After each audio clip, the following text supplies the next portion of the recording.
She was a mother of two, a school teacher, a woman who had every reason to come home.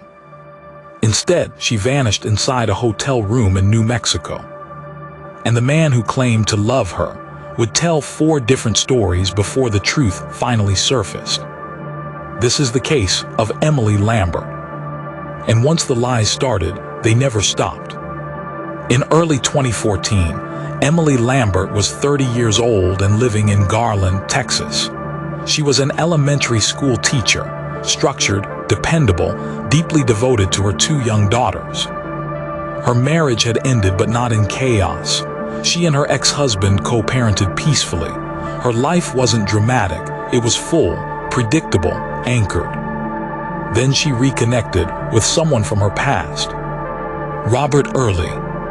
They had attended the same school years earlier but never crossed paths. Years later, mutual friends brought them together. Robert was charming, attentive, calm. He seemed safe. Within months, Emily introduced him to her parents, to her children, and that mattered. Emily didn't move quickly with trust.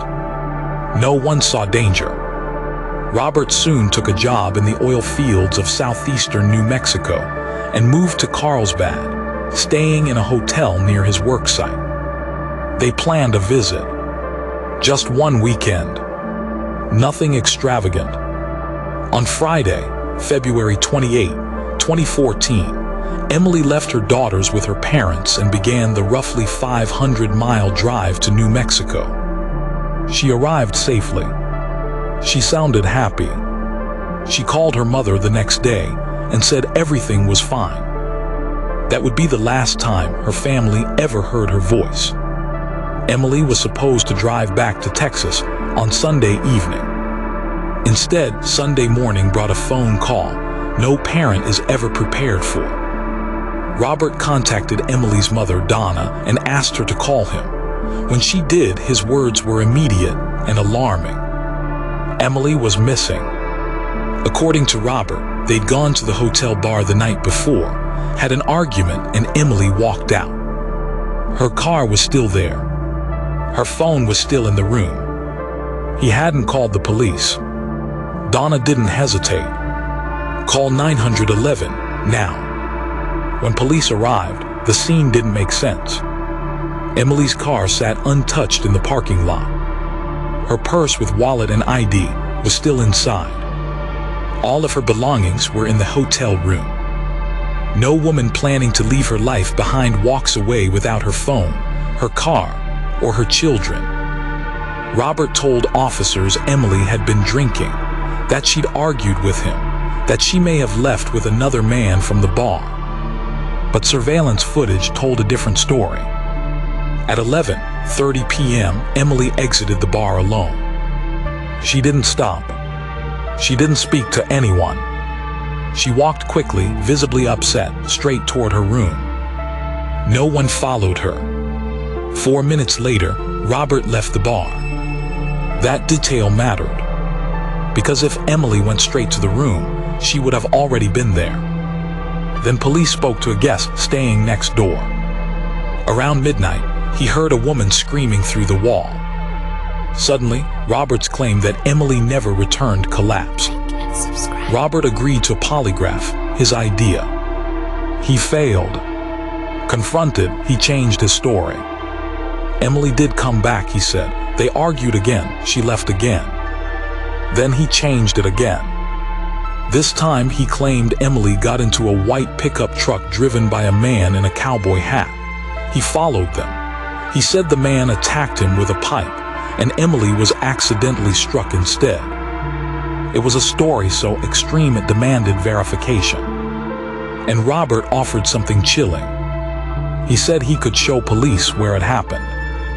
Robert led investigators to an abandoned property about 12 miles outside Carlsbad. Behind a barn, officers noticed drag marks in the dirt. They followed them. Emily Lambert's body lay there, naked, battered, partially covered by a metal sheet. Robert stayed in his car. When detectives told him they'd found her, his reaction was flat, controlled, almost expectant. Only two parts of Robert's story matched reality. The location, a head injury. Everything else fell apart. No white truck had been seen. The cowboy hat man turned out to be Robert's boss, with an airtight alibi. Emily had suffered multiple blunt force injuries and strangulation. Then investigators reviewed hotel security again. At 11:48 p.m., Robert appeared at the front desk, nervous, packing, making a phone call. 14 seconds later, he returned and asked for a spare key. Emily hadn't let him in. What happened next was recorded by accident. Robert called Emily again while walking to the room.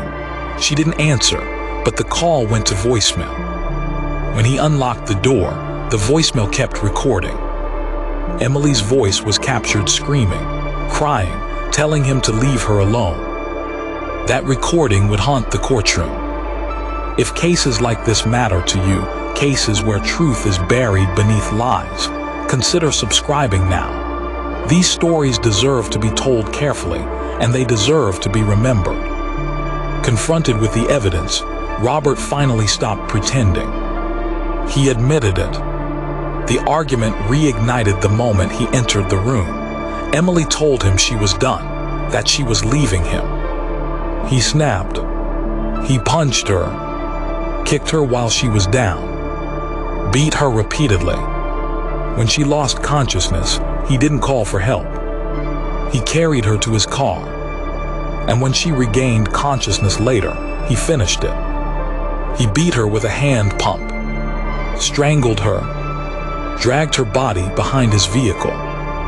Every word delivered without emotion. Robert Early was arrested on March 5, 2014. He was charged with murder, kidnapping, tampering with evidence.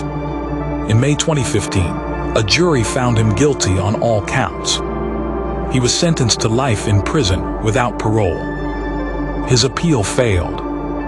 As of the most recent confirmed records, Robert Early remains incarcerated, and no new legal developments have altered the verdict. Emily's family lost their daughter just 2 years after losing their son in a car accident. Pain stacked on pain. Emily Lambert didn't disappear. She was erased by someone who couldn't accept rejection. Her death has left a painful void, raising questions about safety and security in New Mexico and other parts of the states. And her case leaves us with a question that never feels comfortable. How often do we mistake control for love until it's too late? Because the most dangerous moment is often when someone decides to leave. Stay aware. Stay security conscious. Trust, but verify. And remember her name. In the darkness, whispers become screams, secrets become weapons, and the truth becomes deadly. This is True Crime Mysteries, The Shadow Lens. Every week, we uncover the stories they don't want you to know, disappearances, cold cases, and the mysteries hiding in plain sight. Subscribe now, and step into the shadows with us.